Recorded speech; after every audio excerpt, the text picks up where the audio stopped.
دن کے 11 بجے ہیں۔ السلام علیکم، یہ ریڈیو پاکستان ہے۔ آصفہ محفوظ سے خبریں سنیے۔ اہم خبروں کا خلاصہ۔ وفاقی کابینہ کا اجلاس وزیر اعظم کی زیر صدارت آج اسلام آباد میں ہو رہا ہے، جس میں ملک کی مجموعی سیاسی اور اقتصادی صورتحال پر غور کیا جائے گا۔ پاکستان نے کرونا وائرس کی روک تھام اور عالمی وبا کے بعد معیشت کی بحالی کے لیے علاقائی ملکوں کے ساتھ تعاون بڑھانے کا اعادہ کیا ہے۔ ملک میں گزشتہ 24 گھنٹے کے دوران کرونا وائرس سے مزید 23 افراد جاں بحق ہوئے ہیں، جبکہ اس دوران 936 افراد میں وائرس کی تشخیص ہوئی ہے۔ بھارت میں کمیونسٹ پارٹی نے گزشتہ سال 5 اگست کو آرٹیکل 370 کی منسوخی کے بعد غیر قانونی طور پر گرفتار کیے گئے تمام کشمیریوں کو رہا کرنے کا مطالبہ کیا ہے۔ اور اب خبروں کی تفصیل۔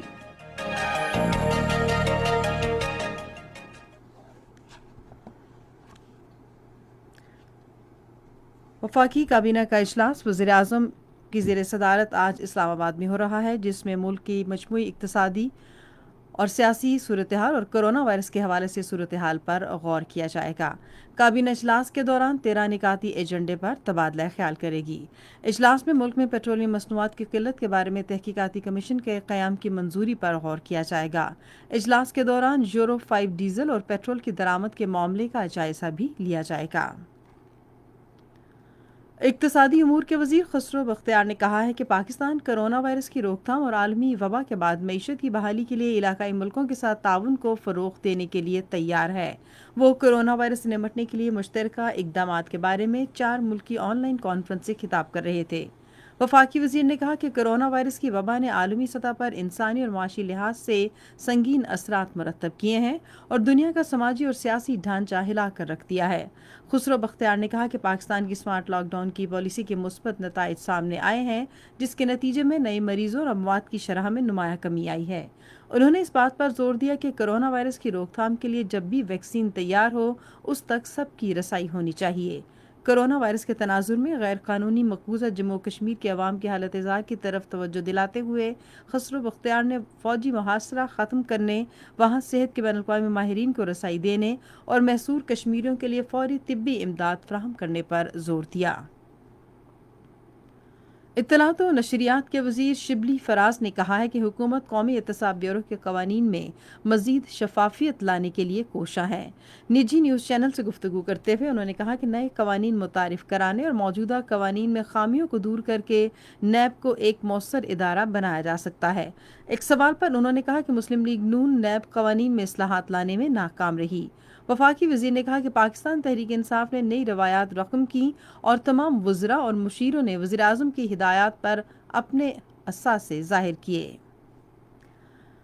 ملک میں کرونا وائرس سے صحت یاب ہونے والے افراد کی تعداد میں نمایاں اضافہ ہوا ہے اور یہ تعداد 2,42,000 سے تجاوز کر گئی ہے۔ تازہ ترین اعداد و شمار کے مطابق ملک میں گزشتہ 24 گھنٹے کے دوران مزید 936 افراد میں کرونا وائرس کی تشخیص ہوئی ہے، جس کے بعد متاثرہ افراد کی مجموعی تعداد 2,75,225 ہو گئی۔ ادھر گزشتہ 24 گھنٹے کے دوران کرونا وائرس سے متاثرہ 23 مریض جاں بحق ہوئے اور اب تک مجموعی طور پر 5,865 اموات ہو چکی ہیں۔ پنجاب کے گورنر چودھری محمد سرور نے کہا ہے کہ ملک کی تاریخ میں پہلی بار حکومت مافیا کے خلاف سخت کارروائی کر رہی ہے۔ آج لاہور میں مختلف وفود سے گفتگو کرتے ہوئے انہوں نے کہا کہ پاکستان تحریک انصاف کی حکومت ریاستی اداروں کو مضبوط بنا رہی ہے اور انہیں سیاسی مداخلت سے پاک کر رہی ہے۔ گورنر نے عوام سے کہا کہ وہ کرونا وائرس کی وبا کو پھیلنے سے روکنے کے لیے عید الاضحیٰ کے موقع پر احتیاطی تدابیر پر سختی سے عمل درآمد کریں۔ کمیونسٹ پارٹی آف انڈیا کے سربراہ سیتا رام یچوری نے گزشتہ سال 5 اگست کو بھارتی آئین کے آرٹیکل 370 کی منسوخی کے بعد گرفتار بھارت اور غیر قانونی طور پر بھارت کے زیر تسلط جموں و کشمیر کی جیلوں میں غیر قانونی طور پر قید کیے گئے تمام کشمیریوں کو رہا کرنے کا مطالبہ کیا۔ مرکزی کمیٹی کے 2 روزہ اجلاس کی تفصیلات کے بعد سیتا رام یچوری غیر قانونی طور پر بھارت کے زیر قبضہ جموں و کشمیر میں ذرائع مواصلات اور لوگوں کی نقل و حرکت کی بحالی پر بھی زور دیا۔